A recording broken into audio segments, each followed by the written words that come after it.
doing a great job. We still have quite a few people that are doing a great job of getting in at home workouts. Hmm. That transition from couch to workout is probably not the best for them overall.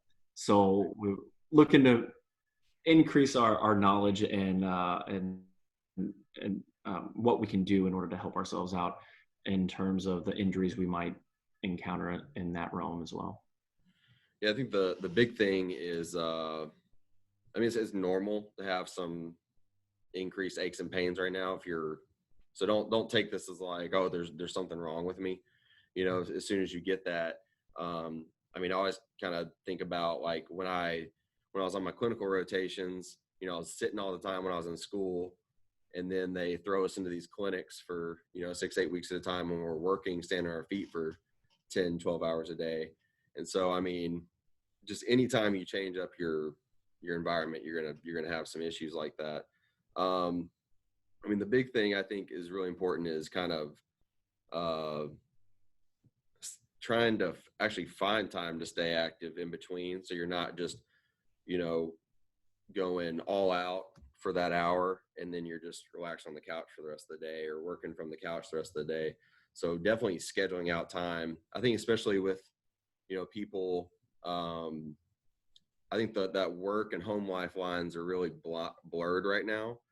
So being able to schedule out your day a little bit and include, I'm okay for this hour. I'm going to go walk around the neighborhood. I'm going to take the dog for a walk or something, because really doesn't have to be big, just enough to get you moving a little bit, and maybe set aside some time to stretch out and foam roll, things like that. The other thing is, when you're changing the way that you're exercising, it's best to just dip your toe in a little bit at a time. Especially like, if all these people are, they're used to doing all the kickboxing things, and then they change completely over to having to either shadow box, or maybe they started doing a kettlebell at home, or doing a P90X or something like that. I mean, it's okay to just do half of it that first time, and then, or maybe even over those first few days, to let your body acclimate. I mean, that's probably the biggest thing that we see, is that people jump in, especially, it's really common right after New Year's. People will just jump in, and then they end up like, oh, I have all these new aches and pains. And then you almost kind of get caught in this cycle of like, if you really do have like a tendon problem or something pop up, you're kind of stuck in this cycle of trying to go back to the things that you want to do, flaring it up, and then having to back off again. So it's really what we want to avoid, and just gradually ramp up what you're doing. Okay. So, if I'm hearing you correctly, we're looking for establishing consistency, even if you're maybe taking it easy to begin with, but being consistent so that you're not constantly doing the yo-yo effect of like, ow, it hurts, so I'm going to stop entirely, and then ow, it hurt, and try to do it again, and going 100%, and ow, it hurts, and stopping again. You're looking for a gradual increase, but staying consistent over time. Yeah, it's really what we see is, people will just jump all in. And then if you really do have something going on, like a tendon issue, I mean, a lot of times when you go to the doctor, they're going to tell you first off to rest, which isn't terrible advice right out of the gate, but it's all about, finding that right dosage to get back to what you want to do. Right. So a lot of people that will get sidelined with aches and pains and things like that, they'll rest, and then they'll just try to go right back to what they were doing. And Mm-hmm. it's just going to knock you back again. So it's kind of like finding that right level. And really, it's a lot of times it's just kind of identifying the reason that it happened in the first place. Um, we'll see this a lot with like runners, where they'll have some underlying source. So like if you have an Achilles tendon problem, a lot of times the problem that we'll end up finding on them is that they're having trouble with their hips. So they don't have the hip mobility to stride out as well as they should, at least on one side. And then they end up, striking weird, and they end up with an Achilles problem where there's overloading that tendon over and over again, because they're not pushing through when they go to stride out. That makes sense. Yeah, so really, I mean, doing the maintenance work on yourself is huge, especially during this time. I mean, foam rolling, stretching, things like that. So, and kind of translating what they experience on our end, it's very possible and likely that if we're used to throwing punches into a bag, and then we suddenly shift into throwing shadow boxing punches into the air all the time, it's very possible that we could be the same force that we were using to throw punches before could injure us because now we have the potential for hyperextension and all of that. um, but that's something that we also have to think about eventually when we get back into the studio, is if we've been throwing punches one way and all of a sudden now we're making contact with the bag, our bodies will experience that differently. And those changes, because they're very abrupt, um, could cause injury or could cause some kind of underlying problem that we have to be aware of before we, I guess, uh, like take it to an extreme in terms of either physical therapy or the rest. Because like you said, the dosage of rest, when a doctor says rest, they're not telling you to go lay in the bed for 15 hours a day. They're telling you to like continue staying active but rest that part and all of that, right? Right. I mean, every physician's a little different. They may tell you, hey, just, yeah, totally lay off. Some of them are a little smarter and be like, yeah, like stay active as you can. And really, I think that's the best advice, is to stay as active as you can, especially during that acute period, but try not to flare it up. Um, I mean, the other big thing is, yeah, like you were saying, but I think it's also that maybe that underlying thing was there that whole time, and that change exposes it. So, Yep. the big thing, like, with what we'll see with runners, is that they'll be running fine, and then maybe they either change their what surface they're running on, or they change their distance, and so that added pressure and force, since running is really repetitive, and same thing with kickboxing, it's somewhat repetitive because you're doing similar motions over and over and over again. Right. um, Really just changing that could expose something that has been underlying for a long time, just wasn't even giving you any issues until you change the environment of it. Right. Speaking of exposing issues, one of the things that I know, I think you and I have talked about, and then of course what Stephanie has kind of mentioned in some of her summary, is that oftentimes pain in one spot is not necessarily caused in that area. It may be caused in a different area of the body, and just because of how everything is interconnected, Mhm. you feel it here even though it starts back there, kind of thing, or something along those lines, right? Yeah, I Uh, mean, it's like it's really like finding sometimes it'll be like where you're compensating for some lack of motion that you have. Like, let's say, whether it's like rotation through your thoracic spine when you're throwing that punch and you're coming across. Maybe if you're not moving as well through your thoracic spine, it's putting added pressure on your shoulder to make that motion happen, or you're rotating through your lower back, or it could be just as simple as that's referred pain, and our bodies they're not experts at where it should feel it, because there's so many nerve paths that are shared, and it's really easy to have referred pain, um, and not have any pain at the actual source of, like, in the spine where it's coming from. They did a study pretty recently where um, they took over 100 people with isolated extremity pain, and they just kind of took them. All they did with them was just screen their spine with just repeated spine movements, and about 46% of them, that isolated extremity pain was actually coming out of their spine. So, I mean, it always pays to look that route and try to look up the chain and see if there's something there. right. I know for me, I can kind of speak directly to this. I have fairly consistent pain that I haven't properly addressed, and it's in my shoulder. And I know that I can rub my shoulder and I can complain about it, but oftentimes it's a knot that exists underneath my shoulder blade down here, that when this is the tightest, it tends to travel all the way up and over, and even sometimes down the outside of the arm, down the outside of the shoulder. Um, and just because I haven't developed a routine to fix that, I haven't been consistent in using a ball or anything like that in order to rotate that out. I still kind of deal with that on a daily basis. Um, and I think it's just kind of an example that leads into what you're talking about of like there could be issues elsewhere that cause pain in different areas. Right. Uh, do you have any kind of generalized advice for people who have experiences kind of like mine, but they can pinpoint, all right, this is causing this kind of thing? Um, Um, yeah, I mean, there's definitely a few really telltale signs, especially like when we're talking to somebody and we're, getting like their medical history from them or just learning a little bit more about their problem.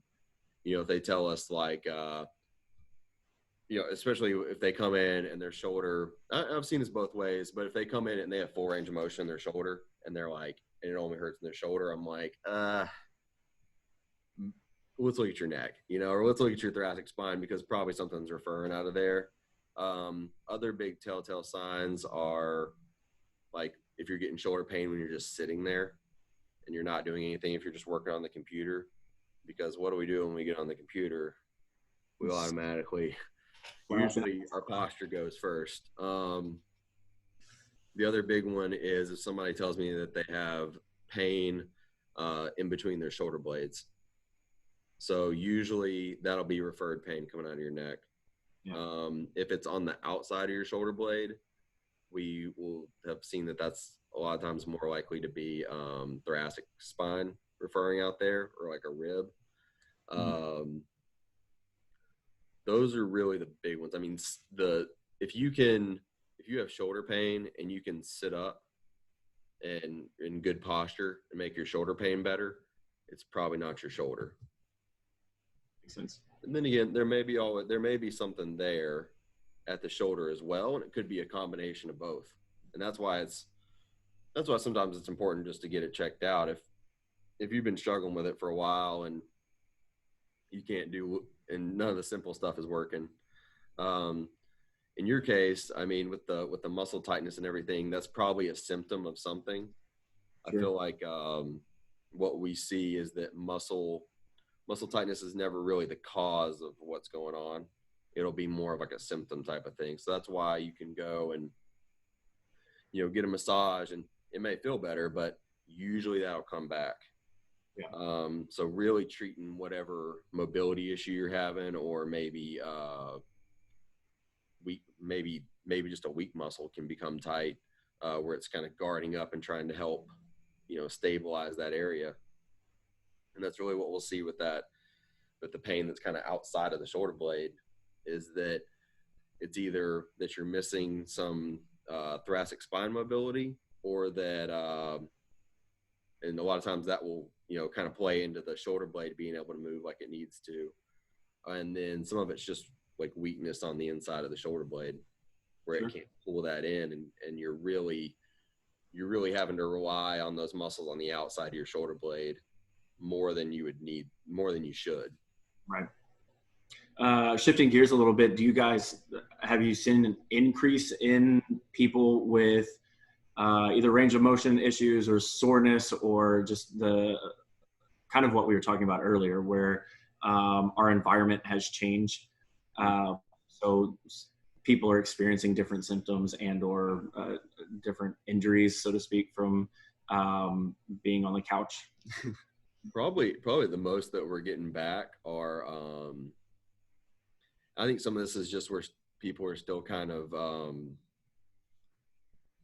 they're maybe wary of going places right now. Still, most of the people that we're getting back right now are past patients that have new things popping up, because they're already used to coming in here and, trust that we're cleaning and everything. But, and I wear a mask when people come in, but, that's probably the number one thing we're seeing is those people are coming back with either new things or, hey, my old thing came back up with, whatever it is. I, can't go to the gym.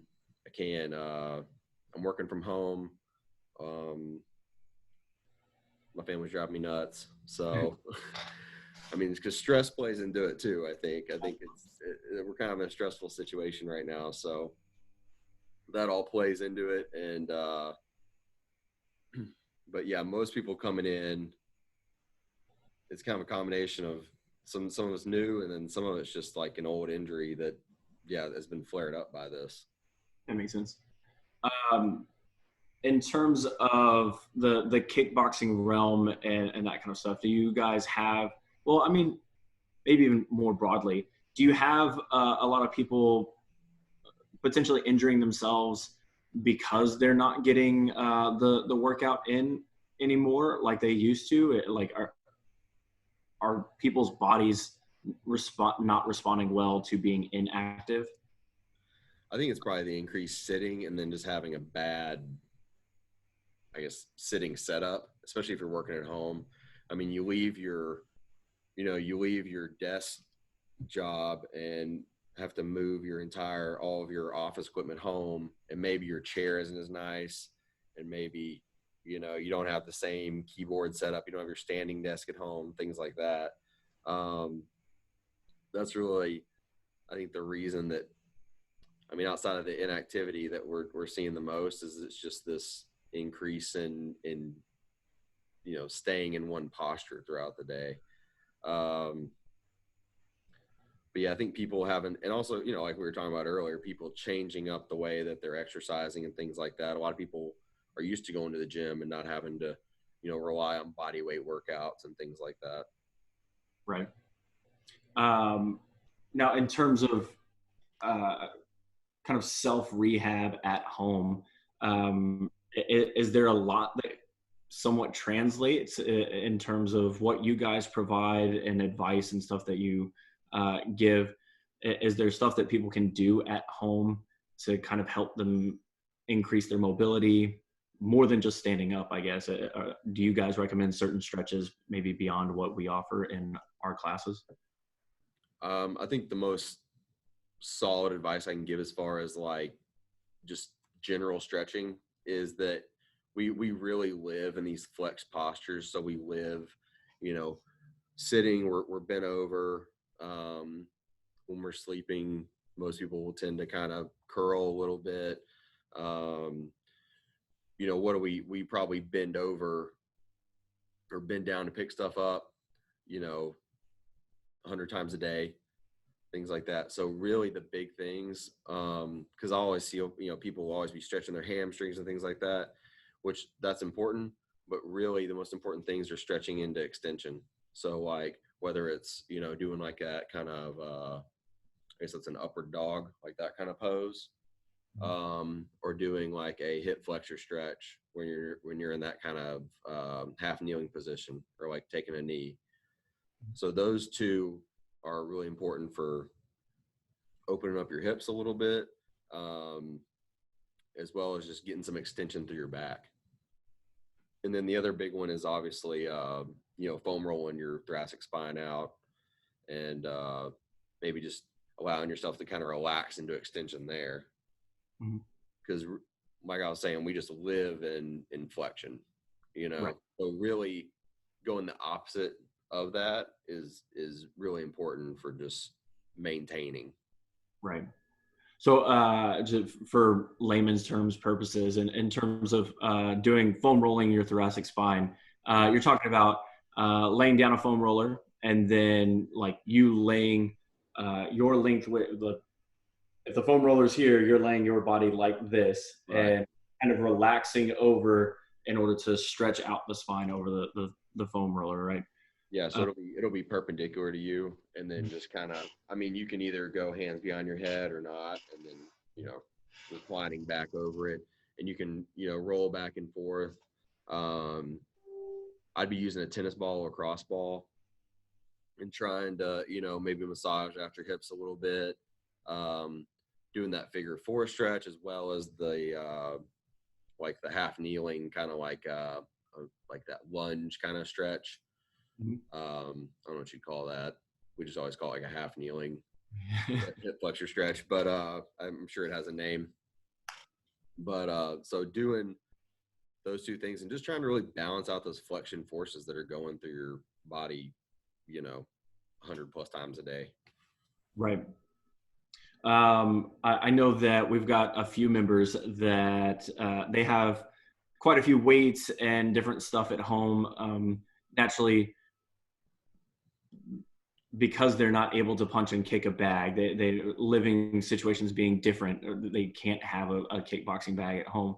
They're trying to do the best that they can with weights and kettlebells and other at-home stuff that maybe won't piss off the neighbors. Um, Mhm. do you have any recommendations for those people as they've made that transition to also help themselves out, or is it going to be kind of a lot of the same recommendations? Um, I mean, with the weights, start out maybe just a few sets, and then, but so don't be afraid to start low, I guess, with weights, Yeah. because you really want to feel out where you're at with that if you're not used to it. Um, because really, with lifting weights, if you have a decent amount of weight, your body's gonna actually jump up pretty quick just from kind of like neurological increases where you're because you really don't see that muscle hypertrophy or increase in strength for 6 to 8 weeks. Right. But a lot of times when people start lifting weights and stuff like that, they'll jump up pretty good in those first few workouts just because they get used to the movements. And like in kettlebells, they always call it greasing the groove. Like you get used to the movement and you get really good at it, and it gets easier, and you almost feel like you're stronger.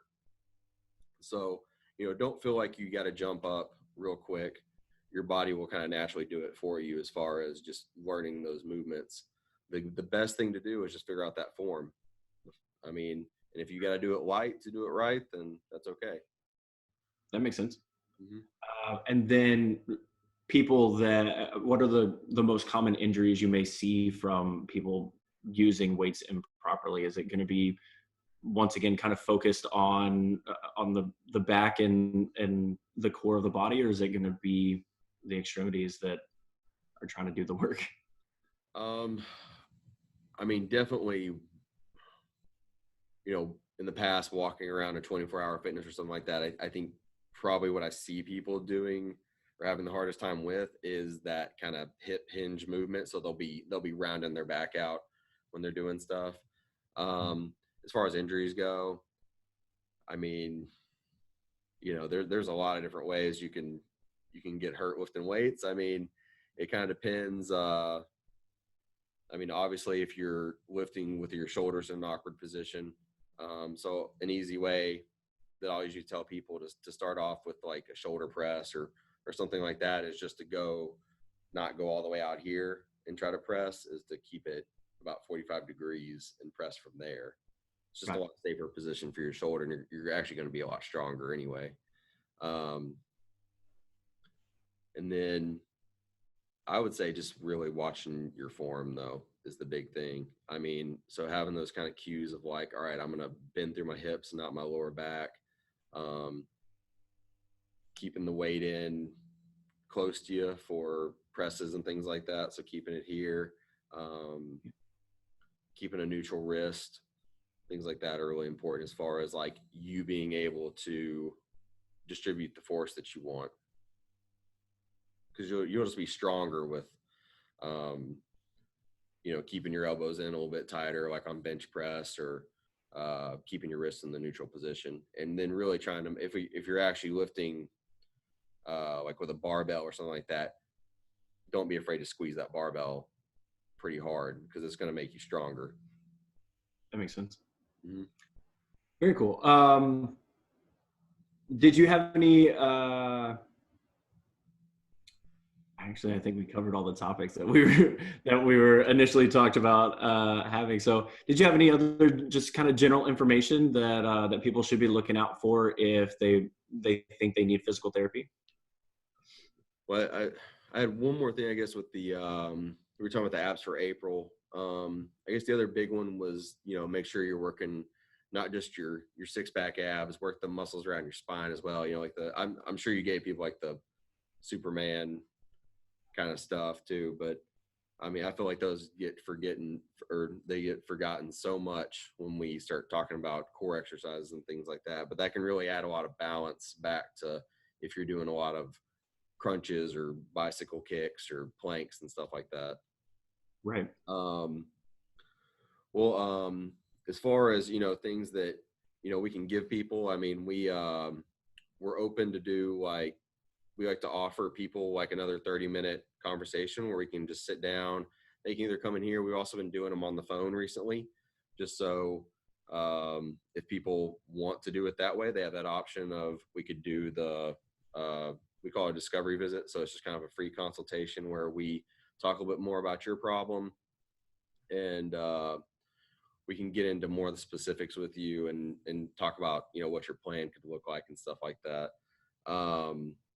And then if we do that over the phone, there's always the telehealth option as well. So we've kind of really been rolling that out just to make sure that we're actually able to help people if they don't want to leave their homes right now. I think we're fixing to they're fixing to open back up the state,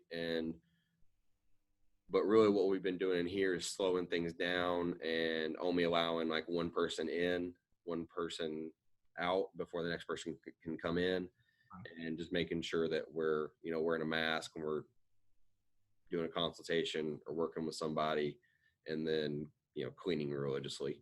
I mean, door handles, of course we always clean the tables and everything, but I mean it's I think it's really, I mean, it's been easy to slow down, but it's just about taking the time to make sure we're cleaning really well. Right. We actually got busted the other day. I probably shouldn't be sharing this information, but I'm going to anyway. We were up at the studio, and it seems like every other week we have a contractor coming in to do some kind of additional work. We just got additional security cameras installed and stuff like that. Mm-hmm. So we're having to constantly go back in and re-clean things that we've already deep cleaned. And what is today? Yesterday. Yeah. So yesterday, we were up at the studio again to do more cleaning and to kind of set new things up, new bags and stuff like that up. And the code compliance people rolled up on us, and basically they gave us a little bit of leeway to get out, but they're like, yeah, you can't be here as often as you're here. And we had a very polite conversation, but he did give me a notice of violation. Yeah. So we've been trying to do our best to keep the place clean, even though there's no members are coming in currently. Yeah. I thought you might still be able to go up there, but yeah, none of that, huh? No. And they've talked to like CrossFit gyms and stuff. The guy was super nice. We had like a 20-minute conversation. But he said that, yeah, CrossFit gyms, they're trying to like sneak certain things past here and there. And ultimately, the rules that they initially set where with the stay-at-home stuff is really they're only letting people up there like for 30-minute increments once or twice a month to do like billing and security checks, but you shouldn't be up there more than that. Wow. Kind of disappointing for us because we were trying, not gonna lie, we were gonna try to start broadcasting the classes from the studio. We are gonna try to start that this week, but we couldn't. There are new rules going into effect starting tomorrow that we're gonna try to skirt, maybe. Okay. Yeah. Yeah. I know So I live in Rockwall County, so it's I think it's a little more lax there. But yeah, Dallas County is still pretty. I think May 15th was their maybe yeah, still their day. I don't know. I think it's May. Well, as of tomorrow, when Governor Abbott's orders go into effect, he stated that all of his orders supersede any kind of local orders. So we officially begin phase one, and that's where some of our leeway opens up, and hopefully we'll be able to give a little bit better quality class instead of from my garage or from from other people's living rooms and stuff. Um, but yeah, we'll see. It's an interesting situation for all of us to be in, I'm sure. Yeah. Yeah. But yeah, Well, if anybody does anybody have any questions, you can either type them in there or if you want to come on and ask, that works as well. yeah. You guys have any physical therapy questions? Any questions about um, your experience with different workout situations? Anything like that? No? Mhm. Yay, we answered all the questions. I'm just no, I do appreciate it, Ben. You've always been super helpful whenever we've had questions and stuff like that. And especially inviting you in the last time you guys came into the studio while we were doing classes. That was very informative as well. Janice did ask a question. She said, how often do you suggest foam rolling? That's I a good mean, question. foam rolling is one of those things that you could do every day. I would maybe do like 3 times a week or so. Like if you're depends how many times you're exercise, how much you're exercising. I think foam rolling works best probably when you're already warmed up, so that you already got a little bit of blood flow going. I find that I get the most out of it if I'm already warmed up. If I just go in there and try to foam roll when I get home from work, it's usually really painful anyway. So if I'm a little bit warmed up, that helps. But I would do maybe 3 times a week. If you need to do more than that, I mean, really with your thoracic spine, you could do that every day. Um, with the IT band and quads and stuff like that, there's no need to do that much, and that one's really painful usually anyway. So I would just do maybe 2-3 times a week tops for that. And Uh, how long should you do it when you're foam rolling? so I'll usually go until, like, if I'm doing my IT band or something like Mhm. that, I'll usually go until the pain dulls a little bit. So, or kind of like what we do in the clinic. Like if I'm usually when I do foam roll, it's because like my knee or something will be bothering me. Like if I go for a run and my knee's kind of irritated, I'll go in the foam roll and then go back and test like how I feel squatting. So if I go foam roll, knee pain goes away, then I know I've probably done enough, and then I can probably just stretch a little bit after that. Mhm. Um, does that answer your question? Yeah, I just didn't know if you had to do it for a certain amount of time in order for it to actually be effective. Because I foam roll quite often, but I don't do it for long periods of time. I get bored really easily, and I'm like, okay, time to move on. I'd say like just until the pain gets a little bit better, till it dulls. So like when you're foam rolling, try to find those areas that are irritated, and maybe just sit on them for a second, and then once that kind of dulls, um, you should be able to move on to a different spot. Mhm. Um, I I don't usually foam roll any area more than a few minutes. Okay. Um, I usually don't go that long. yeah, so sometimes it's just what I can tolerate. I mean, my thoracic spine, I might just hop down there and do it for 30 seconds until I pop my back or something. Yeah. So that's another question. Is it bad if your back keeps popping a lot as you're doing it? Or is it okay to just kind of work it out until it stops popping? Oh, I go for the pops when I'm doing it, because I mean, and Yeah. it's okay if you keep getting them, because probably what'll happen is you'll get the lowest hanging fruit if you're once Mhm. you do get on it. So like that kind of those mid thoracic joints, and then you may notice like, oh, that one sounded a little different than the other ones. Probably your rib joints popping, like your because each vertebrae has you know a few joints on each side, so you're probably just getting the little ones on the side after you kind of get those main big pops. Um, so I would go until you don't have any more pops. I don't really ever see a reason to go down into like your lumbar spine. I would stop maybe right shy of like your lower thoracic when you're doing it though. Okay. And then really helps if you do that kind of maneuver. Hmm. That'll it locks out your spine basically. So you're gonna get those pops a lot faster if you do Okay. it that way. And if you exhale with it. Hmm. It's good to know. Mm-hmm. Yeah, did we answer your question on how often and how long on the foam roller? You did, and it's Janice, by the way. Janice, yeah. The first time I said Janice, I was like, oh no, I know that's wrong. So, It's okay. cool. Does anybody else have any other questions? Cool. Nope.